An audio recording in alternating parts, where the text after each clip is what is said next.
I am Isaiah Coleman. I'm 70 years old, and I just buried my only son. But the dirt wasn't even settled on his casket when my daughter-in-law Brenda gave me 30 days to get out of my house, the house I built with my own hands. She thought I was just a broke, heartbroken old man. She thought she had won. I just smiled, packed a small fishing bag, and left. She never should have underestimated me. Because the next morning she didn't get a realtor. She got the Atlanta police. Before I tell you exactly how I unraveled her web of lies, please let me know in the comments where you are watching from. And please like and subscribe to this channel if you believe that justice must always be served no matter how long it takes. The cold November wind at Westview Cemetery cut right through my thin suit, but it was nothing compared to the ice in my heart. I stared at the polished wood of the casket as it was lowered into the red Georgia clay. Andre, my son, 42 years old, years gone. My hands wouldn't stop shaking. 42. How does a healthy 42-year-old man just die?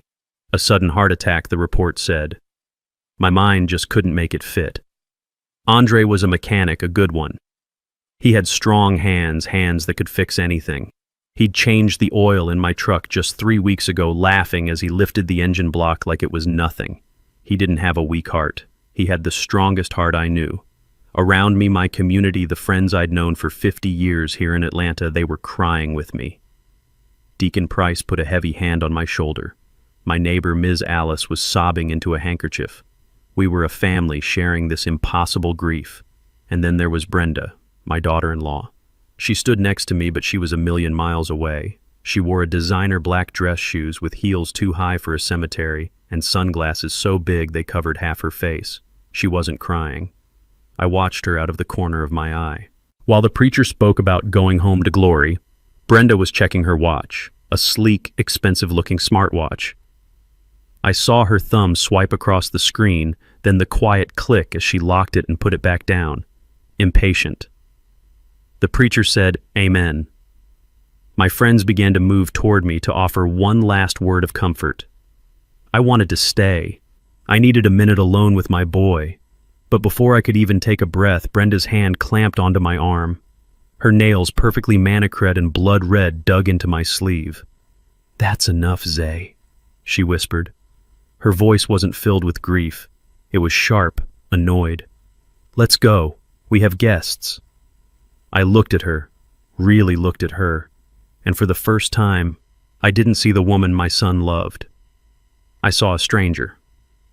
The reception back at my bungalow in Sweet Auburn was a blur.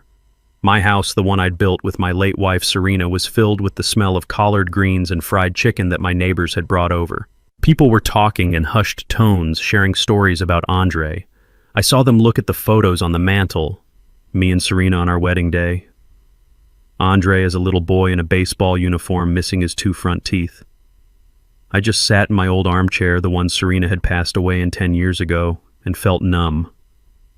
One by one, the guests left. "Call us if you need anything, Zay." "We're praying for you, Brother Coleman." Finally, the house was quiet. The sun was setting, casting long shadows across the living room floor. I was exhausted. All I wanted to do was go to my room and be alone with my memories. Brenda walked in from the kitchen. She'd changed out of her black funeral dress. She was wearing jeans and a tight-fitting red sweater. She looked relieved, like a weight had been lifted. "Okay," she said, crossing her arms. "The show's over." I looked up the fog of my grief, making her words sound strange. "Show?" "The crying?" she said, her voice flat. "The sad old man routine, and it's done. We need to talk." I tried to stand, my knees aching. "Brenda, I can't talk right now. I'm tired. I just buried my son." "I know," she said. "And I need you to listen. I need you to stop crying, pack your bags, and get out." The words hit me harder than any physical blow. The air left my lungs. Get out." "Yes, get out." I stood up straight, the shock cutting through my exhaustion. "Brenda, what are you talking about? This is my home. I built this house with Serena. I raised Andre in this house." Brenda actually laughed. It was a cold, sharp sound that didn't belong in this house of mourning. "No, Zay, not anymore." She walked over to the kitchen drawer. My kitchen drawer, the one where I keep the warranties and the spare keys, and pulled out a folder. She slapped it down on the coffee table in front of me. "Andre signed this 6 weeks ago," she said, tapping the top page. "It's a quitclaim deed. He signed the house over to me." I fumbled for my reading glasses, my hands shaking so badly I could barely put them on. I picked up the papers. It was legal jargon, but I saw the lines. Grantor Andre Coleman, grantee Brenda Coleman. And at the bottom, a signature. Andre's signature. But it looked wrong. It was shaky. The A was too round. I don't understand," I whispered. "Why would he do this? He would never—" "He was in debt," Brenda said, casually inspecting her fingernails. "Deep debt. We needed collateral for a loan. The house was the only thing he had of value that I could use." A lie. That was a lie. I knew it as surely as I knew my own name. I had given Andre the seed money to start his mechanic shop 10 years ago. He paid me back with interest in 5. That shop was successful. Andre didn't owe anyone a dime. He was meticulous with his money, just like his mother. "He wasn't in debt," I said, my voice quiet. "Oh, please," she scoffed. "You don't know anything about his life. You're just the old man he visited on Sundays out of pity. He was in trouble, I helped him, and he gave me the house. He wouldn't do this," I insisted, the paper trembling in my hand. "Not without talking to me." "Well, he did," Brenda snapped, her patience gone. "And now he's dead, which makes me the sole owner. And I am selling this dump. I need the money. So you have 30 days. 30 days? 30 days, she repeated, leaning in, her voice dropping to a vicious hiss. "And if you're not out by then, I will call the Atlanta police and have you thrown out for trespassing. Do you understand me, old man?" I just stared at her. This woman who my son had loved. This woman who I had welcomed into my home, who had eaten at my table. She had waited until the very day I buried my son to throw me out of my own house. I looked at the fake signature on the paper. I thought about her checking her watch at the cemetery. I thought about Andre, healthy and strong, suddenly dying of a heart attack. I thought about the lie she just told me about the debt. And in that instant, something inside me changed. The overwhelming, crushing grief didn't disappear. It crystallized. It turned from a fog into a block of ice, cold, hard, and sharp. My hands stopped shaking. My back straightened. I looked up from the papers and met her gaze. She was expecting me to cry, to beg, to fight. I just nodded, slowly. "All right, Brenda." She blinked, completely thrown. She was not expecting this. "All right, just like that. You're not going to fight. If that's what the paper says," I said, my voice empty and flat, "then that's what it is." "Good," she said, trying to regain her footing. She looked relieved, but also confused. "So, 30 days. I want you out by the 1st of next month." I shook my head. "I don't need 30 days. I turned and walked past her toward my bedroom. She followed me, her brow furrowed. "What are you talking about?" I went to my closet. I pushed past my church suits and my work shirts. In the very back, under an old quilt Serena had made, was a small, worn canvas duffel bag, the one I always kept packed for my fishing trips up at Lake Allatoona. I pulled it out and placed it on the bed. Brenda's eyes went wide. What is this? Were you planning on leaving?" I zipped the bag. It was already packed with a change of clothes, my shaving kit, and a small, hard-bound ledger. I walked back into the living room. "Brenda," I said, my voice quiet, "you have no idea what you've just done." I walked to the front door. "Wait!" she yelled, and for the first time I heard a flicker of panic in her voice. "Where are you going? You can't just leave. What am I supposed to tell people?" I stopped at the door, my hand on the knob. I turned and looked back at her, standing in the middle of the house. Serena and I had built the house she had just stolen. I gave her a small, sad smile. "I have things to do." I stepped out onto the porch into the cool night air. I pulled the door shut behind me, the familiar click echoing in the silence. I didn't look back. I heard the sound of the deadbolt sliding into place behind me. I walked down the steps onto the sidewalk of the street I had lived on for 50 years. I heard Brenda laugh through the closed door, a high-pitched, victorious sound. "Fine, go, good riddance." She thought she had won. She thought the old man was broken and defeated, wandering off into the night.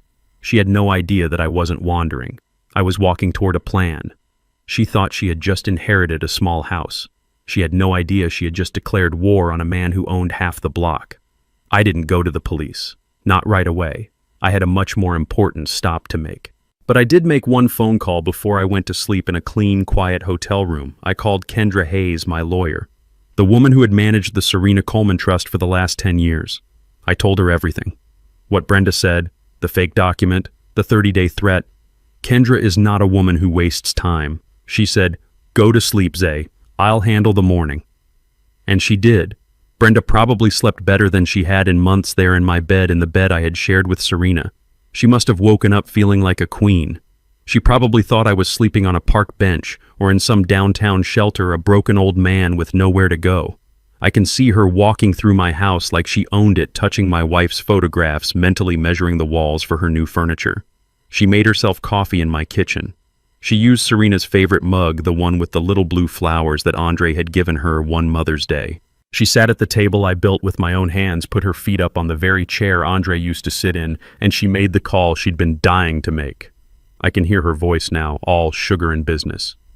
"Yes, hello, is this Atlanta Premium Realty? I'd like to list a property for immediate sale. It's in the Sweet Auburn district, a lovely vintage bungalow. Yes, it's vacant as of last night. The previous owner is gone." Gone. Just like that. Like I was a piece of trash she'd finally managed to take to the curb. She was probably smiling, calculating the value, imagining the money hitting her bank account when the knock came. It wasn't a polite knock. It wasn't a neighbor bringing a condolence casserole. It was the kind of knock that doesn't ask. It demands. 3 heavy, solid raps on the doorframe that you feel in your chest. She was annoyed. I'm sure of it. She stomped to the door, ready to tell off whoever was interrupting her victory lap. She swung the door open. 2 Atlanta police officers stood on my porch. Officer Tyre, a tall brother with a face that had seen too much, and Officer Grant, a sharp woman who looked like she didn't miss a thing. They were not smiling. "Ma'am," Officer Tyre said, his voice deep, "we're looking for a Mr. Isaiah Coleman." Brenda's smile was all arrogance. She leaned against the doorframe, the perfect picture of the new homeowner. "He's not here. He left last night. I'm the new owner of this property. Can I help you with something, officers?" Officer Grant looked past Brenda, her eyes scanning my living room, then looked back at Brenda. "New owner, that's interesting." Brenda's smile tightened. She didn't like that word. "Is there a problem?" "There might be," Officer Grant said, pulling out her official notepad. "We just received a formal complaint from Mr. Coleman's legal representative. The complaint is for illegal entry, trespassing, and unlawful occupation of this address." Kendra told me later that the blood drained from Brenda's face. All that smug confidence just evaporated. Illegal entry. What are you talking about? This is my house. My late husband left it to me. I live here. She was starting to sound hysterical. I bet my neighbor, Ms. Alice, was already peeking through her blinds. "Good." Officer Tyre held up a hand, calm and steady. "Ma'am, we're just here to take a report about the occupation, but that's not the only reason we were dispatched." Brenda froze. I can see her now, her hand grabbing the door. What other reason?" Officer Tyre looked down at his report. "We also received a formal request filed this morning citing new evidence to open an investigation into the suspicious circumstances surrounding the death of Mr. Andre Coleman." That was the moment. The kill shot. Brenda stumbled back, grabbing the doorframe to keep from falling. Her face, Kendra said the officers told her, went perfectly ghostly white. All the lies, all the arrogance, all the victory, it all shattered right there on my front porch. "Suspicious," she whispered, a word she could barely get out. It was a heart attack. The doctor said so." "That's what the initial report says, ma'am," Officer Grant said, her voice like steel. "But Mr. Coleman's attorney seems to believe otherwise. We'll need to ask you a few questions. And ma'am, you probably shouldn't try to sell this house. It's considered part of an active investigation now." Brenda didn't say anything else. She just stared at them, her mind racing, finally understanding. The old man hadn't just wandered off to die. The old man hadn't gone to a homeless shelter. The old man had called his lawyer. The old man had called the police. The old man was fighting back. I wasn't at the police station. I wasn't sitting on a cold bench under fluorescent lights filling out forms. I was 40 floors above Atlanta. The offices of Hayes & Associates are on the top floor of the 1180 Peachtree building, all glass and steel looking out over the city I helped build. The world down there looked small, like tiny ants moving along a track. I sat in a high-backed black leather chair holding a cup of hot tea I didn't want. My hands were steady now. The shaking had stopped the moment I walked out of my house. Across the desk sat Ms. Kendra Hayes. She's 45, sharp as a diamond, and the only person on earth besides me who knew the truth about Serena's will. She was wearing a dark gray suit that probably cost more than my truck. She's my lawyer, my financial manager, and the closest thing I have to a daughter. Her father and I used to run these streets together. She was on the phone, her voice cold and precise. Yes, Officer Tyre, that's correct. Unlawful occupation, and yes, a formal request to investigate suspicious circumstances surrounding the death of the beneficiary, Andre Coleman. I understand. Please keep me informed of your interaction with the occupant. Thank you. She hung up the phone and swiveled in her chair to face me. A small, tight smile played on her lips. It wasn't a smile of humor. It was a smile of satisfaction. Well, she said, it's done. The police are on your porch right now, as you requested, just a preliminary visit. No arrests. Not yet. She leaned forward. Brenda won't be sleeping well tonight. I nodded, taking a slow sip of the tea. It was chamomile. Kendra knew I couldn't handle coffee when my mind was racing. She had a paper, I said, my voice quiet, almost a whisper. She said Andre signed the house over to her 6 weeks ago. I looked at her, the question hanging in the air, the one I was terrified to ask. Did he, Kendra? Did my boy really sign it? 4. Kendra didn't answer right away. She turned to her large computer monitor. She typed in a password and the screen lit up. I've been busy since you called me from the hotel last night, Zay, she said. She clicked a file. A document appeared on the screen. It was the quitclaim deed. Brenda's name was listed as the grantee. Andre sent me a scan of this last week, Kendra said. He was confused. He said Brenda had asked him to sign it something about a bank loan. He wanted to know what it meant. So he signed it, I said, my heart sinking. Hold on. Kendra clicked again. A second document appeared next to the first. It was a copy of Andre's signature from his business license. She clicked again. A third document, Andre's signature from his passport. I sent Andre's scan to our forensic document examiner at 4 this morning. He owed me a favor. He just sent the report back. I leaned forward. I didn't need to be an expert to see it. The signature on Brenda's deed was shaky. The loop on the A was too round. The C in Coleman was cramped like a child trying to stay inside the lines. Andre's real signature was bold, confident, sharp.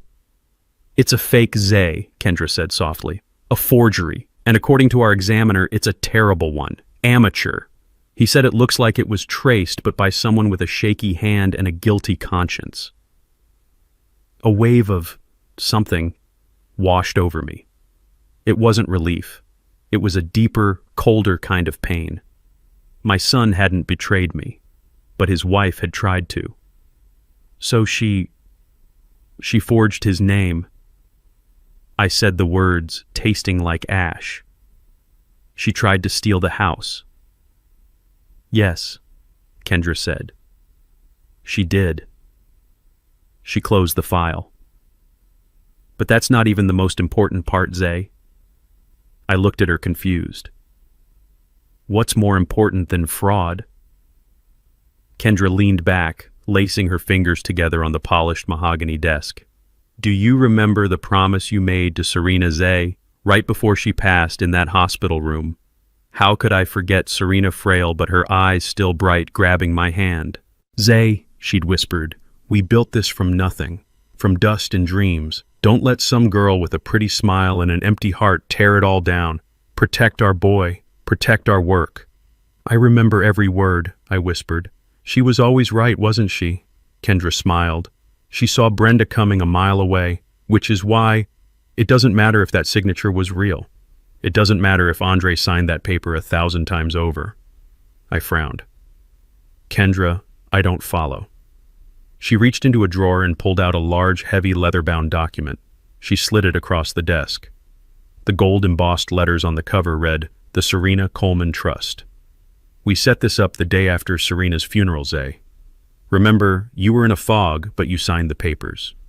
We transferred every single asset, every deed, every stock portfolio, every brick of every building we ever bought. She tapped the cover. Including the bungalow on Sweet Auburn. The air in the room suddenly felt thin. I looked at Kendra and the pieces started to fall into place. The house. You, Isaiah Coleman, legally own nothing but the clothes on your back and the personal checking account I manage for you. You haven't owned that house in 10 years. The Serena Coleman Trust owns that house, and I am the executor. A slow, cold understanding settled over me. So even if Andre had signed it, it would be a worthless piece of paper. Kendra finished, a grim satisfaction in her voice. You cannot give away what you do not own. Andre knew about the trust, Zay. He sat in this very office with us when we explained it. He knew he was a beneficiary, not the owner. He knew everything was protected. So Brenda just tried to steal something that Andre couldn't even give her. She's not just cruel, Zay, she's ignorant. She was so focused on the one little 3-bedroom house she could see she never bothered to ask about the empire it was built on. I sat back, the weight of the revelation settling on me. The legal victory was absolute. Brenda was a fool. She had nothing. But the relief didn't come. Instead, a new, much darker question began to form in my mind. I looked out the window. The little ant cars were still moving. The city was still going to work. But my world had stopped. The gears were turning. The grief was clearing, and the sharp mind of the man who built that empire, the man Serena had married, was finally taking over. But Kendra, I said slowly, turning back to face her, that doesn't make any sense. What part? Andre, my son. He knew the paper was worthless. He knew about the trust. He was my heir. He was going to inherit everything. I leaned forward, my eyes locking onto hers. So why would he forge a document that he knew was useless? Why go through the trouble? Why fake a signature for a house he couldn't sign away? Why would he even show me that scan last week unless... Kendra's professional mask faded. She knew exactly where my mind was going. She leaned forward, her voice dropping to a serious low tone. That, Zay, she said, is the $20 million question. The number hung in the air between us. The true value of the Serena Coleman Trust. That's the question I've been asking myself all morning. Why would he do something so illogical? Why would he be confused about a document he knew was fraudulent? She paused, letting the silence stretch, letting me connect the last terrible dot. My blood ran cold. Unless he didn't forge it. Exactly, Kendra said. Unless Brenda forged it thinking Andre owned the house and was planning to confront him with it. Unless he sent me that scan because he was scared. Unless he knew something was wrong. She stood up and walked to the window, standing beside me, shoulder to shoulder, looking down on the city. It's all connected, Zay. The fake signature, the invented debt, the desperate attempt to secure the one asset she could see. She turned to face me, her eyes filled with a cold fire I had only seen in Serena. It's all connected to the sudden, convenient, and very timely heart attack of a healthy 42-year-old man. She didn't just want the house, Zay, Kendra said, her voice like ice. She wanted it all, and Andre, your son. Andre was just in her way. The conference room in Kendra's office was designed to intimidate. 40 floors up one wall was pure glass looking down on the ant-like rush of Peachtree Street. The table was a single massive slab of dark wood polished so heavily you could see your reflection in it. Brenda and her new lawyer sat on one side. I knew his type. His name was Ron Soloway, and his suit was just a little too shiny. He had the overconfident look of a man who thinks he's the smartest guy in the room, especially when he thinks he's about to steamroll a grieving old man. Brenda sat next to him, back in her role as the sorrowful widow. She wore a simple black dress and kept a tissue in her hand. She wouldn't look at me. I sat opposite them, silent. Kendra Hayes sat at the head of the table, her files arranged in 3 perfect thin stacks. She was all calm, professional control. Ron Soloway cleared his throat, a loud, self-important sound. Let's make this simple, he said, sliding a copy of the quitclaim deed across the table. It slid to a stop right in front of me. My client, Mrs. Brenda Coleman, is the legal and rightful owner of the property at 412 Sweet Auburn Avenue. Here is the deed signed by her late husband, Mr. Andre Coleman, 6 weeks prior to his tragic passing. He leaned back, lacing his fingers over his cheap suit. Frankly, we are appalled. We understand you're grieving Mr. Coleman, but you are leveraging that grief to harass a widow. It is despicable. Brenda let out a small, perfectly timed sob into her tissue. "We are here as a courtesy," Ron continued, his voice dripping with false sympathy. "We don't want to add to anyone's pain. But my client has been subjected to police harassment at her own home based on your false report. That ends today. If this harassment continues, we will not hesitate to file for a restraining order, and we will sue you for emotional distress. Now," he spread his hands wide, "what do you have to say?" I just looked at him. I didn't say a word. I just waited. Kendra smiled. It was a cold, polite, razor-sharp smile that didn't reach her eyes. "Thank you for that performance, Mr. Soloway," she said, her voice smooth as glass. "I appreciate the theater. Now let's talk about facts." And she slid a single-page document across the table. "This, she said, is an affidavit from Mr. Marcus Alvarez. He's a board-certified forensic document examiner, and he has already been retained as our expert witness." Ron's smug look faltered. He picked up the paper. "Expert witnesses are a dime a dozen. We can get our own." "Oh, I insist you do," Kendra said, her smile widening. "But please have your expert check the ink density. Have him look at the hesitation marks on the upstroke of the A in Andre. Have him note the pressure patterns which indicate a slow, deliberate tracing, not a fluid, natural signature." Brenda snapped, her voice high-pitched. "Andre was sick. His hand was shaky." Kendra raised a single, perfectly sculpted eyebrow. Was he sick 6 weeks ago, Mrs. Coleman? Because his co-workers at the mechanic shop all gave statements that he was lifting engine blocks just fine the day before he died. They said he was in perfect health." She leaned forward. "No, the signature on this deed is a forgery, and according to Mr. Alvarez, it's a very, very bad one." Ron Soloway scoffed, but I could see a bead of sweat on his temple. "That's a bold accusation. You can't prove that. It's his word against ours." "That's the funny part," Kendra said, her voice bright. "We don't have to." She let that sit in the air for a second. Ron looked completely lost. "What? I said we don't have to prove it's a forgery. I'll save you the trouble of hiring your own expert, Mr. Soloway, because even if that signature was 100% genuine, even if Andre himself flew down from heaven, sat at this table and signed it in front of all of us with a golden pen, it wouldn't be worth the paper it's printed on." Ron was now completely pale. "What are you talking about?" Kendra reached down and pulled out a large, heavy, leather-bound binder. It made a solid, expensive sound as she placed it on the table. The gold-embossed letters on the cover read, "The Serena Coleman Trust." "This," Kendra said, tapping the cover, "is the Serena Coleman Trust. It was established 10 years ago upon the death of Mr. Coleman's wife, Serena." She looked directly at Ron. "Mr. Isaiah Coleman, my client, does not personally own that bungalow. He hasn't owned it for a decade.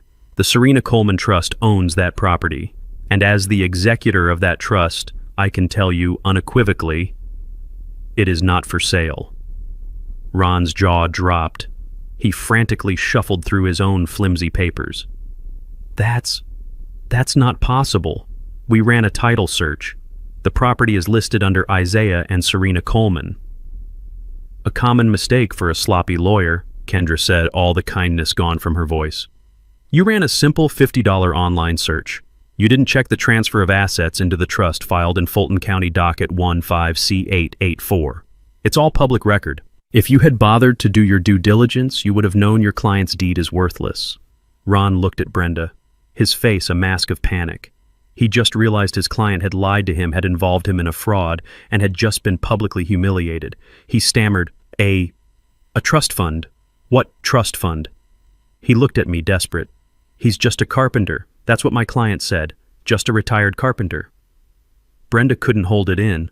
All the acting, all the fake grief, all the smug confidence. It all shattered. She stood up so fast her chair screeched on the hardwood floor and almost toppled over. "He's right," she shrieked, her voice echoing in the high-ceilinged room. The mask was gone. This was the real Brenda. "A trust fund, you're lying." She pointed a shaking, red-nailed finger at me. I hadn't said a single word. I just watched her. "He's just an old man. A retired though-mock. He lives in that dump. He wears old clothes. He doesn't have a trust fund." She was panting, her eyes wide with a mixture of rage and pure animal panic. "You're a liar. You're a broke old carpenter, and you are lying." Kendra Hayes did not raise her voice. She didn't have to. She let Brenda's shriek echo off the glass walls and fade into a stunned, heavy silence. Ron Soloway, the shiny-suited lawyer, was completely lost. He looked back and forth between Brenda and Kendra, trying to find his footing on ground that was rapidly turning to quicksand. This is irregular. If you have a trust, we demand to see the documents." Kendra simply crossed her arms. Her calm was more terrifying than Brenda's rage. "Oh, Mr. Soloway," she said, her voice dripping with pity. "You still don't get it, do you? You're still stuck on the house. You're still thinking like a small-time lawyer. You think this is about one little bungalow?" She shook her head, a slow, sad motion. "Your client yelled that Mr. Coleman is just a retired carpenter. She's right. He is. He's very proud of the work he did with his hands. He's also the man who quietly, over the last 40 years, bought up the land that those hands worked on." Kendra turned her gaze to Brenda, who was still standing panting, her face red and blotchy. "Brenda, you've been in Atlanta for what, 5 years? You see the new buildings, you see the fancy restaurants, you see the money, but you never bothered to ask who owned the land before it was fashionable." "Isaiah and his wife, Serena," Kendra said, her voice cutting through the silence, "started buying property in the old 4th Ward when no one else would touch it. They bought lots in Inman Park when it was still just warehouses and broken pavement. They believed in this city. They didn't just work in it, they invested in it." Kendra ticked the points off on her fingers. "As of this morning, the Serena Coleman Trust, which I execute, holds the deeds to 12 apartment buildings in the old 4th Ward. It owns 3 commercial blocks in Inman Park. It also—" She paused, gesturing around the opulent room. "Owns the land this entire skyscraper is built on. We are their tenants." Brenda's face went from red to a sick, chalky white. Her knees seemed to buckle. Ron Soloway made a small choking sound like he'd swallowed his own tongue. "I had been silent this whole time. I had watched this woman who married my son, this woman who checked her watch at his funeral, this woman who tried to throw me out of my home. I watched her realize the truth. Now it was my turn. I leaned forward, placing my hands, a carpenter's hands, rough and calloused, on the polished table. It was the first time I had spoken. My voice was quiet, but in the dead silence of that room it sounded like a hammer blow. "We lived simply," I said. Brenda flinched as if I had shouted. "My wife Serena and I, we didn't believe in showing off. We didn't wear fancy clothes, we didn't drive expensive cars. We didn't need to. We believed in building. We believed in work." I looked right into Brenda's terrified eyes. "My son Andre, he knew this. He knew all of it. I was teaching him how to manage the assets, how to read the ledgers, how to be a good steward of what his mother and I had built. He was my heir," I said, letting the words land. "He was in training to take over the entire portfolio, an estate Brenda valued at roughly $20 million. Thwump. Brenda didn't just sit down, she collapsed. She fell back into her chair, her mouth wide open, a soundless oh of pure, unadulterated shock. All the air, all the fight, all the venom just vanished. $20 million. She had married a $20 million heir, and she never even knew it. She had been so focused on stealing his car that she never realized he owned the whole dealership. She had tried to forge a deed for a $300,000 house, not knowing he was set to inherit an empire. The look on her face, it wasn't just shock. It was the agony of a lifetime of greed, realizing what it had missed. Ron Soloway was just staring at me, his cheap legal pad forgotten. He looked like he was going to be sick. "So you see," Kendra continued, her voice sharp again, picking up right where I left off. "We really don't care about that little house on Sweet Auburn. You can't have it, obviously. The trust will take possession by the end of the day. But the house," she waved a dismissive hand, "is no longer the point." Brenda looked up confused, her mind still reeling from the numbers. What's the point?" Kendra leaned all the way across the table, her eyes like chips of black ice. "The point," she said, "is that we are very, very interested in why you felt the need to forge your husband's signature. We are very interested in why you lied to your own lawyer about non-existent debts. And we are extremely interested," her voice dropped to a whisper, "why my client's son, a perfectly healthy 42-year-old man, suddenly and mysteriously died of a heart attack, right after you realized you couldn't get your hands on his money." The panic that flashed across Brenda's face was no longer about money. It was about something else entirely. It was the terror of being caught. I don't know what you're talking about, she stammered, grabbing for her bag, her eyes darting to the door. His death was a tragedy. It was an accident. It was his heart. The meeting with Brenda and her lawyer had ended less than an hour ago. Ron Soloway had practically run out of the room, dragging a catatonic Brenda behind him. They didn't say a word. They just fled. Now Kendra's office was quiet again. The adrenaline of the confrontation had faded, leaving behind the cold, ugly truth. My son was dead, and his wife was almost certainly responsible. The door to the conference room opened and Kendra walked in, followed by a man I didn't know. He was a big man, built solid like an old oak tree. He wore a suit that looked like it had been slept in, but his eyes were sharp and intelligent. He looked like he'd spent a lot of time watching people and not missing a single detail. "Zay," Kendra said, "this is Malachi Rivers. Mal, this is my client, Mr. Isaiah Coleman." Malachi, or Mal as he introduced himself, shook my hand. His grip was firm, his hand as rough as my own. "Mr. Coleman, I'm sorry for your loss. Kendra tells me you're in a complicated situation." "Mal is the best," Kendra said, sitting down at the table. "He was a detective with APD for 20 years, homicide.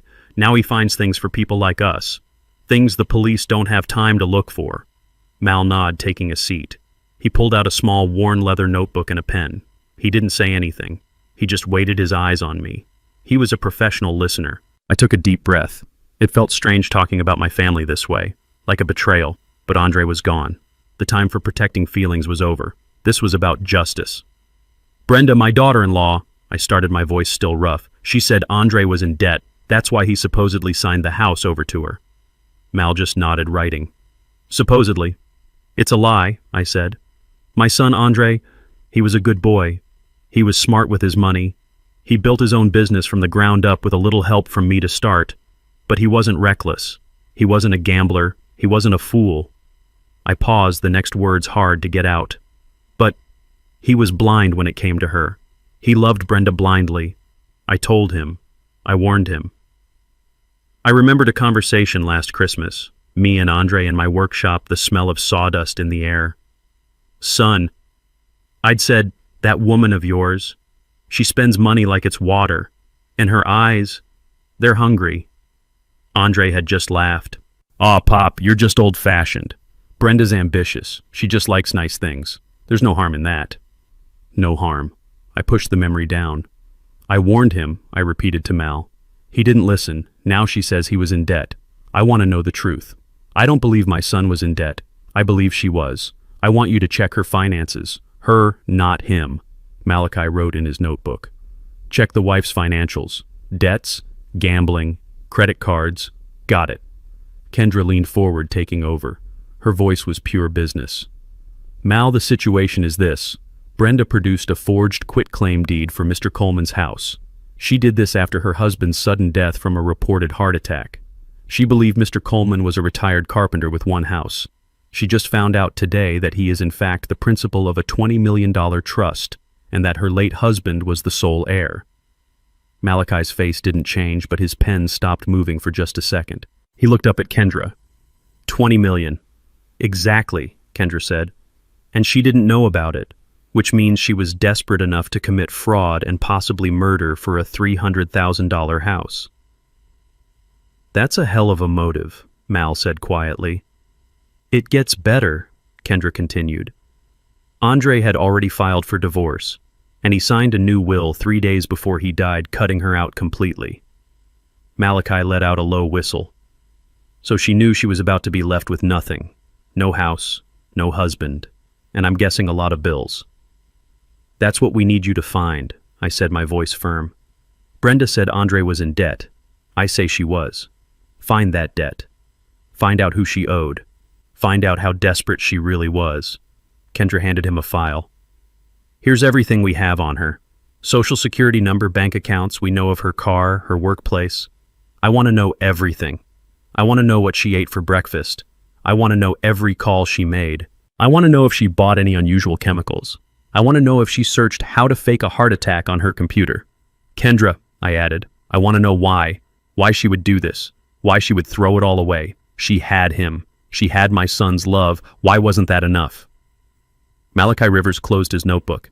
He looked at me, and for the first time I saw something in his eyes beyond professionalism. I saw the eyes of a man who had also seen the worst of people. Mr. Coleman, he said, his voice deep and steady. In my experience, for people like her, it's never enough. Love doesn't pay the bills. Not when the bills are from a bookie. He stood up, tucking the file under his arm. I'll start with her financials. The gambling debts, the credit cards. Then I'll trace her movements for the last 2 weeks. Where she went, who she met. I'll pull the security footage from that gas station you mentioned, Kendra. I'll find her creditors. He looked at me. You're right, Mr. Coleman. Your son wasn't in debt. She was. And when you're that deep in the hole, you don't need a reason. You just need an opportunity. Kendra spoke. Find everything, Mal. I want enough evidence to bury her. This isn't just about a house anymore. I understand, Mal said. This is about murder. I'll be in touch within 48 hours. He nodded at me once, a sign of respect, and then he was gone. Kendra and I sat in the silence he left behind. The first step was done. The first stone was thrown. Now all we could do was wait for the ripples. He's good, I said. He's the best, Kendra replied. He'll find it. I looked out the window again. The city was still shining. It looked so peaceful from up here. But I knew that down there in the streets, I used to know a predator was walking free. A woman who had smiled at my son, and then I was sure had stopped his heart. She called me old man, I said quietly, mostly to myself. What? Kendra asked. Brenda. At the house after the funeral, she called me old man. She thought I was just a broke, sad old man. She thought I was weak. She thought I didn't know anything. She thought I was stupid. I turned away from the window and looked at my lawyer. A cold, hard anger was settling in my bones, giving me strength. She's about to find out how wrong she was. Kendra's office was quiet. 48 hours had passed since our meeting with Brenda. 48 hours of me pacing the floor of my hotel room, waiting. Kendra had been working, making calls, her voice a low, steady hum in the background of my grief. I had just sat in that quiet hotel, staring at the Atlanta skyline, thinking about Andre. Thinking about 42 years. Malachi Rivers was punctual. At exactly 9 o'clock, he knocked once and entered Kendra's office carrying a thin briefcase and that same worn leather notebook. He looked tired, but his eyes were sharp. He nodded at me, and Kendra sat down and opened his file. He didn't waste time on pleasantries. Mr. Coleman, Ms. Hayes, he began, his voice a low rumble. You asked me to find out if Brenda Coleman was in debt. And was she? I asked, my voice rough. Malachi looked at me. Mr. Coleman, your daughter-in-law wasn't just in debt. She was drowning in it. You said she was acting like a grieving widow. That's the role she's playing, Kendra said, her hands steepled on the desk. Well, Malachi said, her grief took her on a road trip. The day after the funeral, the day after she drove her car a car, Andre paid for 5 hours north. He slid a glossy photograph across the polished table. It wasn't a file photo. It was grainy, taken from a distance. Brenda. She was standing at a blackjack table, a stack of chips in front of her. She wasn't crying. She looked desperate, her eyes glued to the cards. Where is this? I asked, my stomach turning. The main floor of the Horseshoe Casino in Cherokee, North Carolina, Malachi said. Taken 12 hours ago, she was there all night. And she wasn't just gambling, she was losing, badly. He slid a second photo over. This one was outside under the harsh yellow lights of the casino entrance. Brenda was backed against a column, looking terrified. Standing in front of her was a large, imposing man in a cheap suit. He was smiling, but it wasn't a nice smile. Who is that? Kendra asked, leaning in. His name is Slick Vinny Russo, Malachi said. He's not a casino employee, he's a loan shark, runs operations out of Marietta. He looked unhappy. My guy on the ground said she was begging for more time. She wasn't there for fun, Mr. Coleman. She was there to either pay up or beg. So I was right, I said, my voice heavy. She's in deep. You don't know the half of it, Malachi replied. He flipped open his notebook. You said she accused Andre of being in debt. That was the first thing I checked. He looked at me and his eyes softened for just a second. Your son, Mr. Coleman, he was clean, meticulous. His mechanic shop is fully in the black. His credit score was an 810. He had zero debt outside of his share of the property taxes, which were paid on time. He was a solid citizen. Just as we thought, Kendra said. But Brenda, Malachi continued, Brenda is a financial ghost, on paper. She has no official credit cards in her name, no car loans, no mortgage, nothing, which is strange for a 40-year-old woman in 2025. She always said Andre handled all the money, I murmured. He did, Malachi said. But not in the way you think. He was paying for her life, but he wasn't paying for her habits. I had to go deeper. I pulled records from offshore accounts, online sports betting sites based in Costa Rica, and that's where I found the real story. He turned a page in his notebook. Mrs. Coleman has 3 active high-interest lines of credit with offshore gambling sites. She's been kiting moving money between them to cover her losses, and she has been losing. A lot. For a long time. Kendra leaned forward, her voice like ice. How much, Mal? As of this morning, Malachi said, between the online sites and what my source says she owes Slick Vinny, she is $150,000 in the hole. $150,000. The room felt cold. Andre's entire life savings, the shop he built it, wouldn't even be enough to cover it. And Zay's trust, Kendra whispered, is worth $20 million. She was sitting on a gold mine and couldn't get a penny. It gets worse, Malachi said. She tried to touch it. I found 3 rejected loan applications from the last month. All attempts to get a home equity loan against your bungalow, Zay. All forged. All using Andre's name and social security number. The banks rejected them because the property isn't in his name. So she faked the deed, I said, the pieces clicking into place. She faked the deed thinking she could use the house as collateral to pay Vinny. She must have thought the trust was just some legal nonsense she could bypass. Exactly, Malachi said. She was desperate. She was out of time. She was trying to get any asset she could. But Andre found out. Kendra looked up. The argument. You found the security footage. I did, Malachi said. He pulled a small laptop from his briefcase and turned it around. From the BP station on Howell Mill Road, the night he died. The call to 911 was made from their apartment at 10:03 p.m. This footage is from 9:15 p.m. He pressed play. There it was. Andre's familiar blue Ford truck parked under the bright buzzing lights of the gas station. Andre was in the driver's seat. Brenda was in the passenger seat. There was no audio, but we didn't need any. The scene inside that truck was violent. Andre was yelling, his face dark with a rage I had never seen in my son, not once in his entire 42 years. He was shaking, his whole body rigid. Brenda was screaming back at him, her face twisted and ugly. My God, I whispered, my hand coming to my mouth. What's that in his hand? Kendra asked, pointing at the screen. Watch, Malachi said. Andre roared something we couldn't hear. He took a thick stack of papers and threw them, hurled them right into Brenda's face. The white pages exploded in the cab, scattering across the dashboard and her lap like confetti. Brenda recoiled as if she'd been slapped. Then she started screaming back, pure fury, trying to gather the papers, her hands grabbing at them. Andre just pointed a finger in her face, his arm straight and shaking, yelling. Then he slammed both hands on the steering wheel so hard the whole truck rocked. He was telling her it was over. I knew my son. That was the end. Malachi paused the video. He drove off 2 minutes later. Less than an hour after that, Brenda called 911 to report her husband was unconscious and not breathing from a heart attack. I stared at the frozen image of my son's angry, betrayed face. The papers.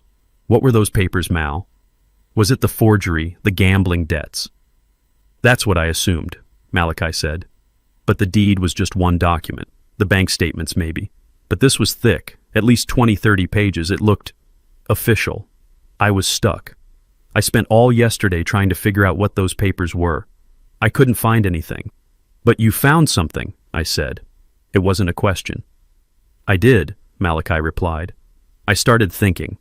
If Andre found out about the forgery and the $150,000 debt, what's the first thing a smart man does? He doesn't just yell at a gas station. He protects himself. Kendra's head snapped up. He calls his lawyer. Exactly, Malachi said. But he didn't call you Ms. Hayes. You managed the trust. This was marital. This was personal. A divorce attorney, Kendra whispered. Bingo, Malachi said. I ran a check on Andre's private cell phone records for the last 2 weeks. He made 3 calls to a number I didn't recognize. A private law office in Buckhead. A high-priced family law specialist named Maria Flores. Very discreet, Very expensive. A divorce lawyer, I said the word, feeling strange on my tongue. Andre, he was finally leaving her. A terrible aching sadness mixed with a sharp relief. He was getting out. It looks that way, Mr. Coleman, Malachi said. I went to that office this morning. I showed Ms. Flores my credentials, explained the circumstances. She was hesitant, citing attorney-client privilege. But when I mentioned the words suspicious death and $20 million trust, she became much more cooperative. Malachi reached into his briefcase and pulled out one last file. It was a thin, legal-sized envelope. He slid it across the table. What is this? Kendra asked, her hand resting on it. Those, Malachi said, are the papers Andre threw in her face. My hand trembled. Kendra opened the flap and pulled out the contents. My God, Zay, she whispered. She laid them on the table. The first one was a petition for divorce, filed 2 days before he died. The second one was a new will. The lawyer said Andre was incredibly proud of it. Malachi said, his voice quiet. He signed it, had it witnessed and notarized just 3 days before he died. He was protecting his assets. He was protecting you, Mr. Coleman. I reached out and touched the paper. It was Andre's new will. It was simple. It was 1 page. It revoked all previous wills, and it stated in clear, bold type that 100% of his personal estate, his business, his truck, his savings, everything outside of the Serena Coleman Trust was to be left to his father. Isaiah Zay Coleman. Brenda's name was nowhere on it. I looked at Kendra and she looked at me. The final terrible piece of the puzzle clicked into place. Brenda didn't just know she was in debt. She knew she was being cut off. She knew she was being divorced. She knew she was being disinherited. She wasn't just losing a house. She was losing everything. And on that night at that gas station, Andre had handed her the proof. He had handed her, I realized with a sickening lurch, her own motive for murder. Malachi sat across from me in Kendra's glass-walled conference room. The file in his hand was thin, but it felt as heavy as a tombstone. $150,000. Malachi said, his voice a low rumble that seemed to shake the polished table. That's my conservative estimate. It's probably more. I just nodded. The number didn't shock me. It just fit like the last piece of a puzzle I never wanted to solve. Slick Vinny Russo doesn't like to be kept waiting, Malachi continued. He'd given her until the end of the month. That was 5 days from the day Andre died. She was out of time and out of options. Kendra, who had been standing by the window looking down at the city, turned around. Her face was grim. Which brings us to these, she said, walking back to the table.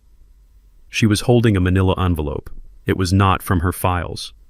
It was from the outside. Maria Flores, the divorce attorney Malachi found, gave these to me this morning. She said Andre was agitated when he came to her. He was angry, but he was also terrified. He told her he thought Brenda was capable of anything. My hands clenched on the table. He was right, Kendra said softly. Ms. Flores said that after Andre signed the documents, he asked her to hold the originals. He said he was going to give Brenda copies. He wanted to do it in person. He said she needs to see that it's real. She needs to know it's over. Kendra looked at me. These, she said, tapping the envelope, are the originals. These are the papers Andre threw in his wife's face less than an hour before she called 911. My breath caught in my throat. I watched as Kendra's slim, steady hands opened the flap and slid 2 documents out. She pushed the first one toward me. I didn't need my reading glasses to see the large, bold letters at the top.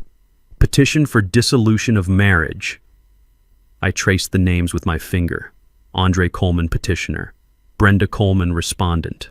I saw the date it was filed with the Fulton County Court, 2 days before he died.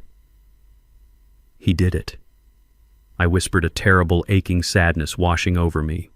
He was finally leaving her. He was getting out. He was Zay, Kendra said. He was getting out. He was protecting himself, and he was protecting you. She pushed the second document toward me. This one was different. It wasn't a court filing. It was simpler. I read the title. Last Will and Testament of Andre Coleman. I looked at the date. 3 days before he died. Signed, witnessed, and notarized in Maria Flores' office. My eyes scanned the text. It was short.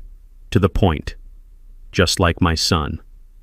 I, Andre Coleman, hereby revoke any and all former wills and testaments. I read the next paragraph. I give, devise, and bequeath 100% of my personal estate, including my business, Andre's Auto Repair, all bank accounts held in my name, my vehicle, and all personal effects, to my father, Isaiah Coleman. I read the paragraph again and again, looking for the name that wasn't there. Brenda's name was gone. She was completely, totally, and legally disinherited. The room was silent. The only sound was the distant hum of the city 40 floors below. I looked at the divorce papers. I looked at the new will. I thought about Malachi's words. $150,000. I thought about the forged deed. And I thought about that grainy video at the gas station. My son, his face dark with rage, throwing those very papers at the woman who was screaming at him. He wasn't just yelling at her, he was showing her. He was showing her the end of her entire world. I looked up at Kendra, the cold, hard certainty finally settling in my heart, sharp and heavy as a shard of steel. She knew, I said. My voice was no longer trembling. It was dead. That night, I said, in that truck she knew. She wasn't just losing a house she couldn't get. She was losing everything. I stood up the chair, scraping back, and walked to the glass wall. I looked down at the city, at all those moving cars, all those people living their lives not knowing what was happening up here. The divorce meant she got nothing from him in life. The will meant she got nothing from him in death. The debt meant her creditors were about to break her legs. She had nothing, I whispered. He had just handed her proof that she had absolutely nothing left to lose. I turned around and faced them. The grief was still there, a hot coal in my chest, but now it was surrounded by a cold, righteous anger. Kendra Hayes stood up, her face a mask of cold fury. "That's right, Zay," she said, her voice shaking with controlled rage. "This is no longer about a forged signature. This isn't about fraud. This isn't about a house." She walked over and put her hand on my shoulder. "This," she said, "is motive. This is premeditation. This is murder." Brenda was in my living room, my wife's living room, when the courier arrived. She was probably counting the minutes until she could sell Serena's antique furniture. She signed for the large legal envelope with an annoyed flourish, probably thinking it was just more paperwork from her own incompetent lawyer. She ripped it open with one of her long red nails. She pulled out the documents. I wish I could have seen her face in that moment. She read the first page. It was a formal notice from Kendra Hayes' law firm informing her that a civil investigation was underway regarding the fraudulent deed. She probably scoffed at that. Old news. Then she read the second page. It was a copy of the report from the forensic document examiner. It detailed in cold scientific language exactly how the signature was a forgery. It mentioned hesitation marks, unnatural pressure, and clear evidence of tracing. Her heart probably started to beat a little faster then. Then she read the third page. It was a sworn affidavit from Maria Flores, Andre's divorce attorney. It stated that Andre had retained her services to begin divorce proceedings. Brenda's breath probably caught in her throat. Then she read the fourth and final page. A certified copy of Andre's new will. The will that left her with nothing. Absolutely nothing. The papers must have slipped from her fingers. She wasn't just losing the house. She had already lost everything before Andre even died. The whole thing, her entire plan, had been for nothing. She was trapped. She was a self-confessed fraud. I can see her pacing the floor, panicking. The walls of my house closing in on her. She probably thought about the police, about the questions they asked. Suspicious circumstances. She probably thought about her debts. $150,000. Slick Vinny Russo. The end of the month was coming. She wasn't just going to be broke. She wasn't just going to be homeless. She was going to jail. And then she would have thought about Andre, about his death, about that heart attack. She would have realized that Zay and Kendra weren't just investigating the house. They were investigating her. They were looking for a murderer. She was completely and totally cornered. All the facts, all the money, all the law, it was all on my side. She had no way out. So she did what cornered animals do. She decided to bite. She couldn't fight me on the facts. The facts would put her in a prison cell for the rest of her life. She couldn't fight me with money. She just found out I had all of it and she had none. So she decided to fight me with the one weapon she had left, the one weapon she knew how to use. She would fight me in the court of public opinion. She would change the story. This wouldn't be about a grieving father seeking justice for his murdered son. Oh no, she was much smarter than that. She picked up her phone. Her hands were probably shaking, but not from fear anymore, from rage. She scrolled through her contacts past the loan sharks and the bookies until she found a name. Donnie Price, Channel 5 News. A local reporter she'd met at a party, once a man she knew was always looking for a juicy, sensational story. She took a deep breath. She closed her eyes, and when she opened them, she was no longer the panicked fraud. She was the grieving widow. She summoned the tears. She pressed the call button. Donnie, she whispered, her voice cracking perfectly. Donnie Price, it's Brenda. Brenda Coleman, Andre's wife. She paused, letting out a perfectly timed sob.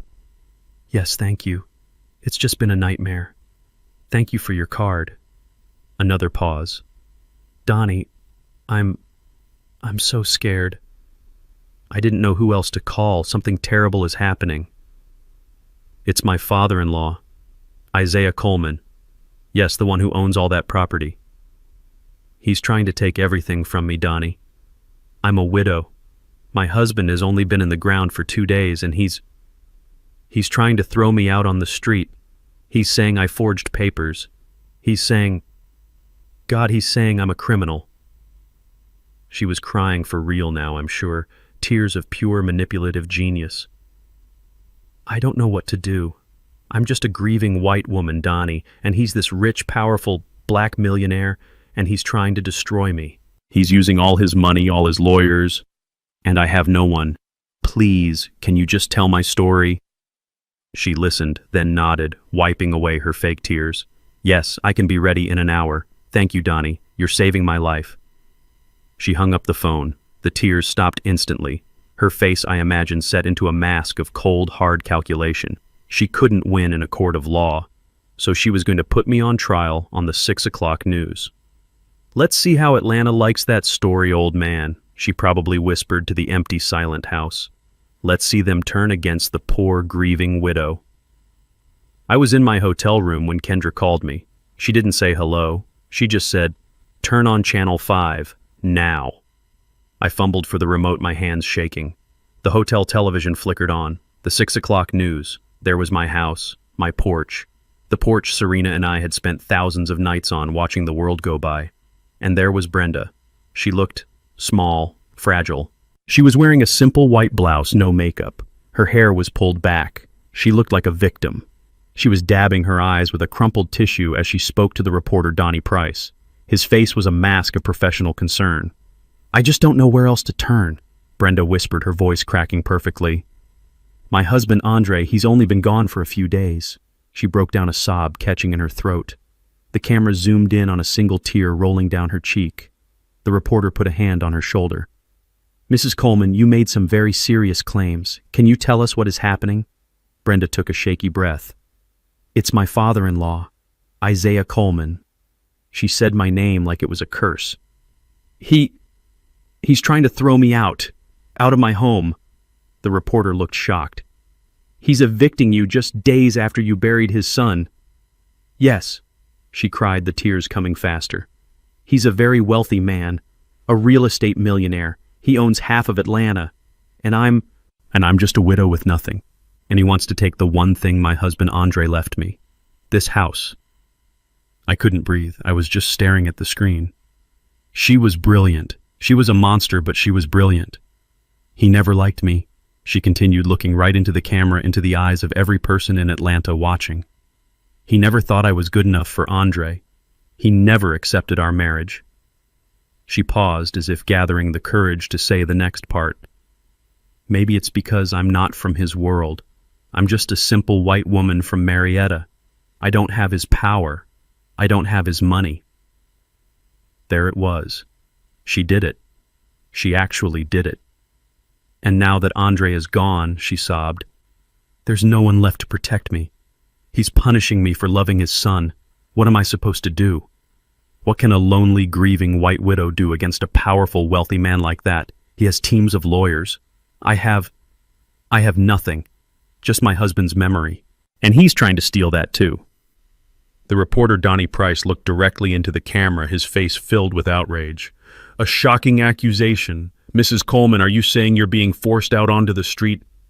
He gave me 30 days, she whispered as if the words were too painful to say.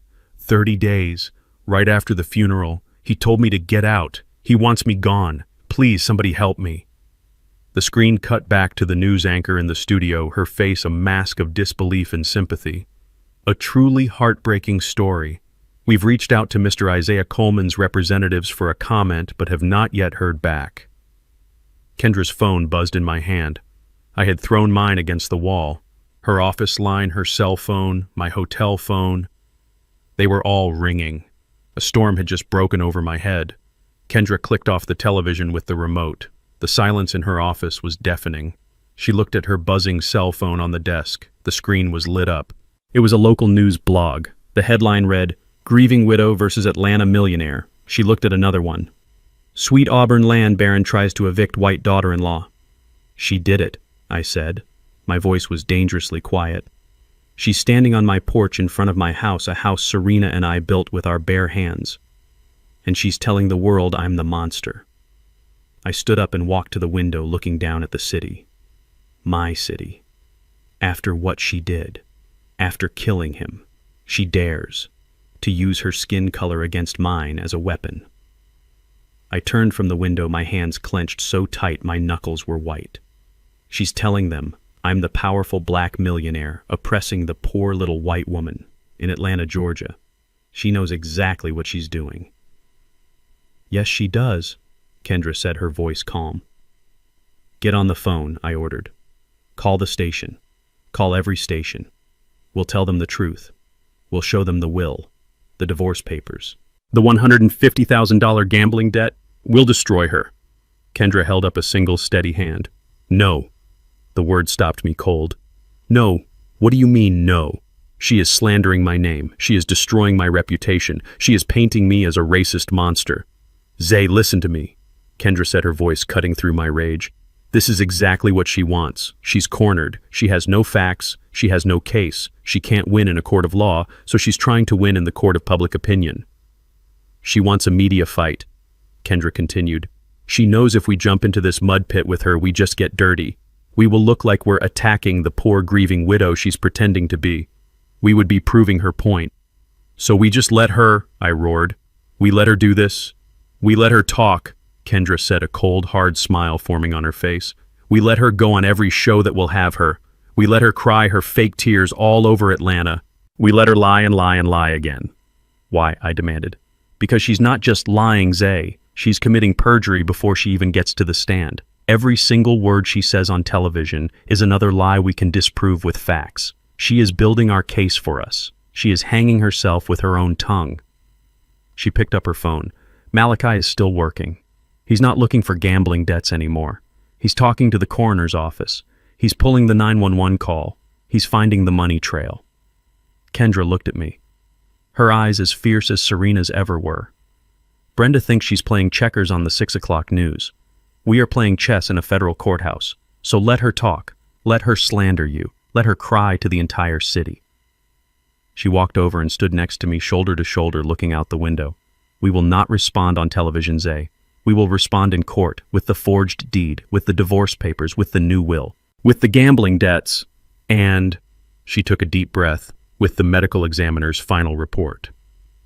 And when we do, we will not just take back your good name, we will take away her freedom." I looked at the city lights twinkling on below. The rage in my chest slowly cooled, hardening back into that block of ice. She was right. Let her talk. The Fulton County Courthouse is a cold place. It's not like on television. The marble floors are worn and the air smells like stale coffee and floor polish. I sat on a hard wooden bench next to Kendra wearing my Sunday suit, the one I buried Serena in, the one I buried Andre in. Across the room sat Brenda. She was back in her widow's costume, a simple black dress, a delicate veil covering her face. She held a tissue. She was performing. Her lawyer, Ron Soloway, was strutting in front of the judge's bench like he owned the place. He was performing too. The courtroom was half full. That reporter, Donnie Price, was in the front row, his pen ready. Brenda had made sure of that. Your Honor, Ron Soloway said, his voice booming in the quiet room. This is a tragedy, a simple, heartbreaking tragedy. He gestured dramatically toward Brenda, who produced a perfect, quiet sob on cue. We are here because my client, a grieving, penniless widow, is being harassed by this man. He pointed at me. Isaiah Coleman, a man who we have recently discovered is not a simple carpenter but a wealthy real estate baron, a man of considerable hidden power. He let those words hang in the air. He was already playing his hand. This is a simple case of greed, Your Honor. Mr. Coleman is leveraging the death of his own son to persecute his daughter-in-law. And I must say, the racial undertones are disturbing.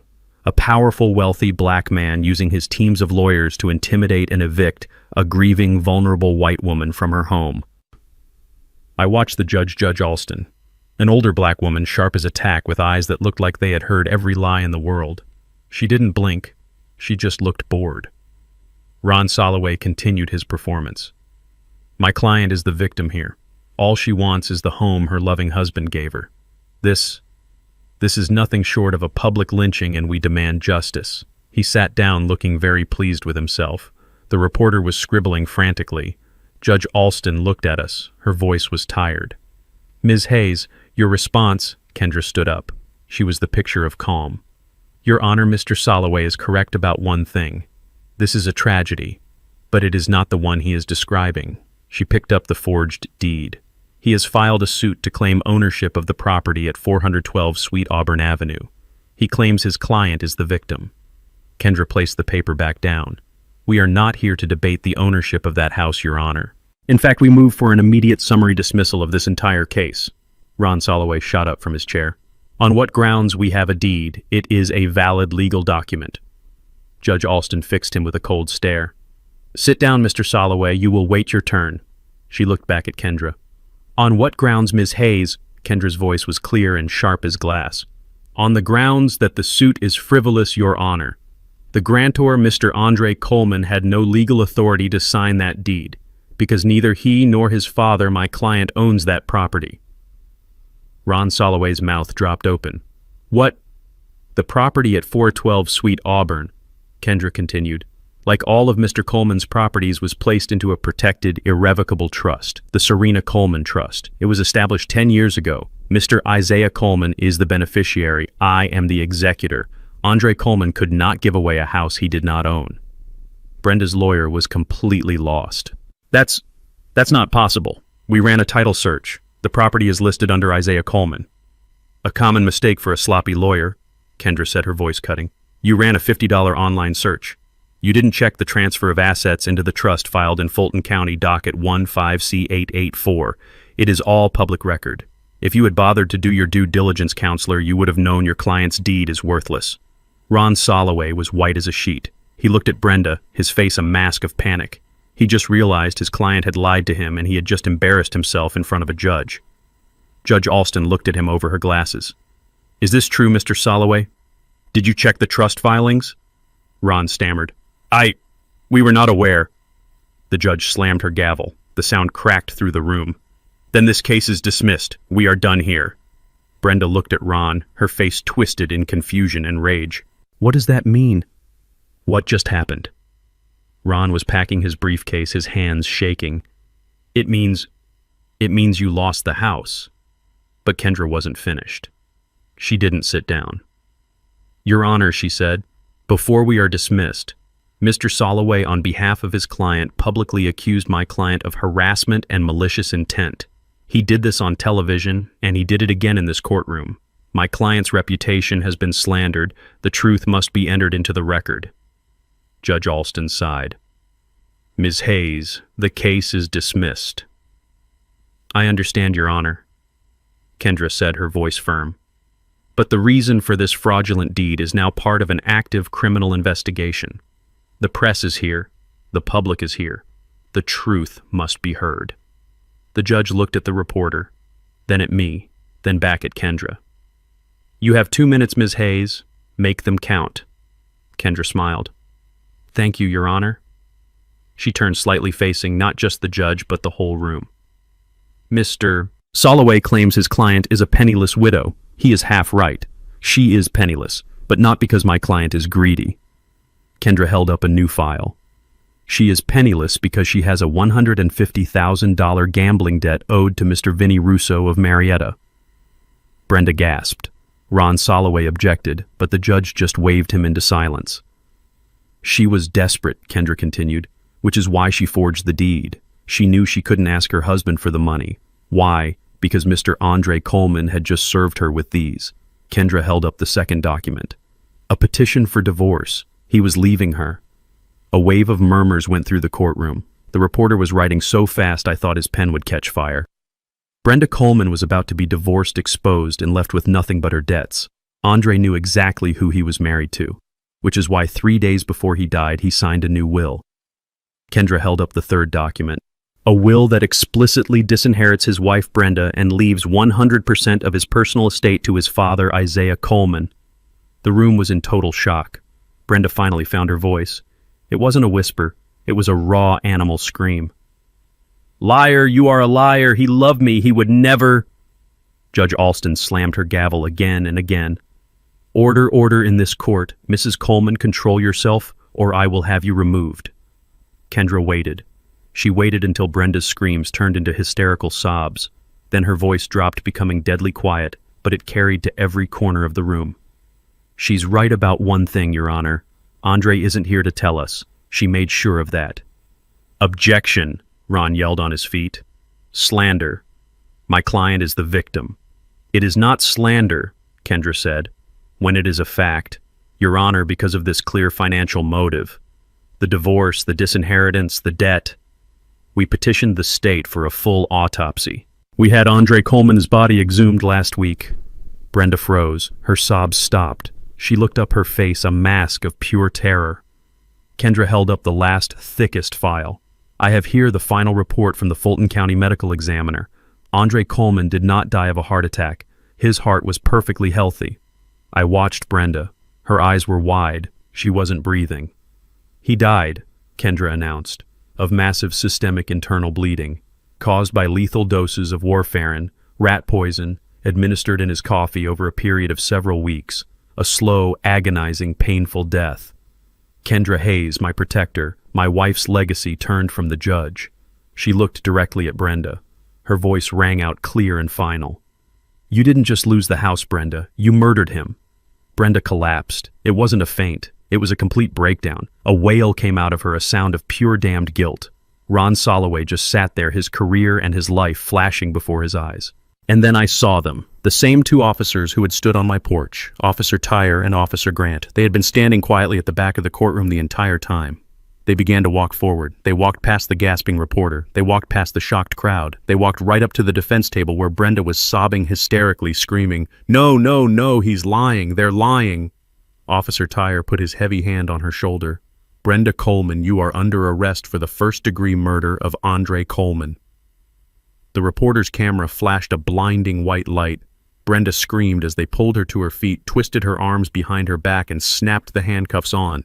"It was him!" she shrieked, pointing a shaking finger at me. "It was the old man. He set me up. He framed me. He killed his own son." But no one was listening. They dragged her out of the courtroom, her screams echoing down the marble hallway. I just sat there next to Kendra. I watched her go. I did not feel joy. I didn't feel relief. I just felt quiet.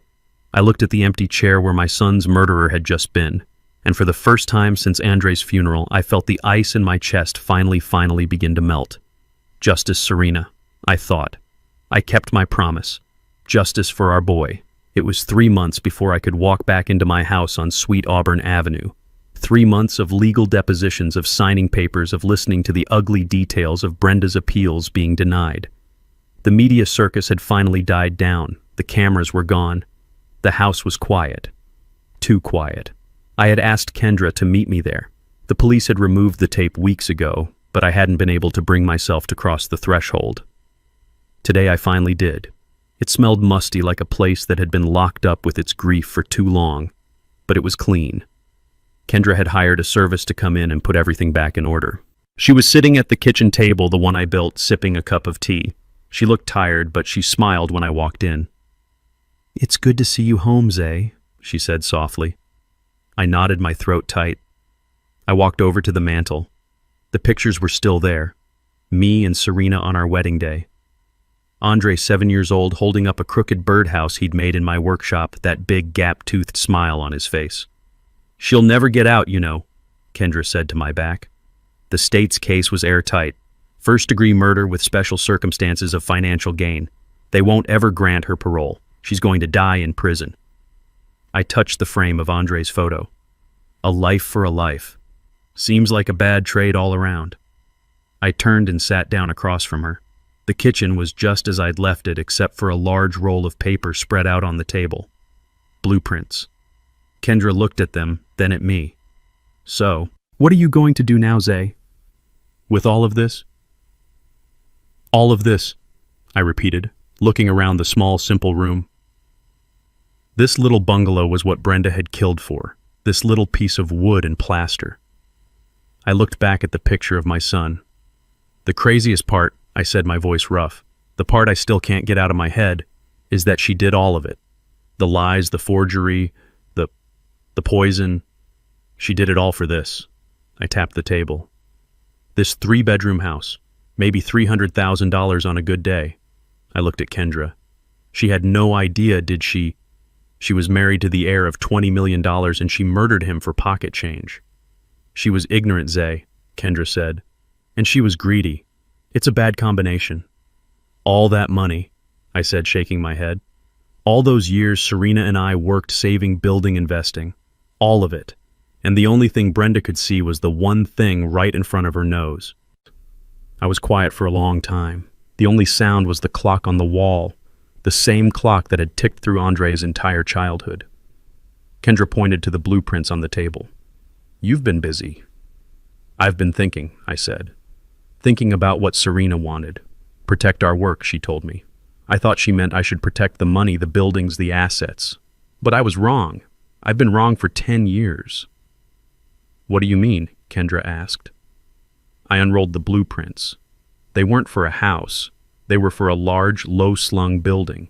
It had wide doors, high ceilings, and rows of workbenches.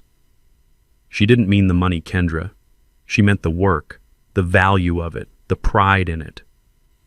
I looked out the kitchen window, past my small yard, toward the neighborhood I'd lived in my whole life, toward the kids I saw on the corners with nothing to do, no place to go, kids who looked just like Andre did once upon a time. Kendra, I said, turning back to her. My voice was steady now. I want you to start the process. Begin liquidating the non-essential assets. Sell the commercial block in Inman Park and the apartments over on Edgewood. We have enough.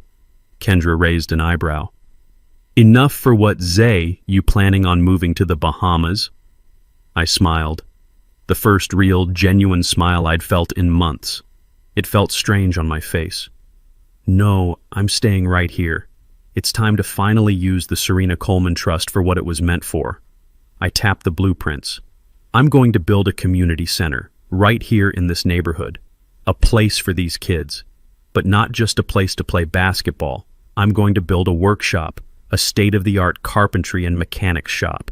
Free for any kid in Atlanta who wants to learn how to build something with their hands instead of just taking what isn't theirs. Kendra looked at the plans, then back at me, and I saw her professional mask melt away.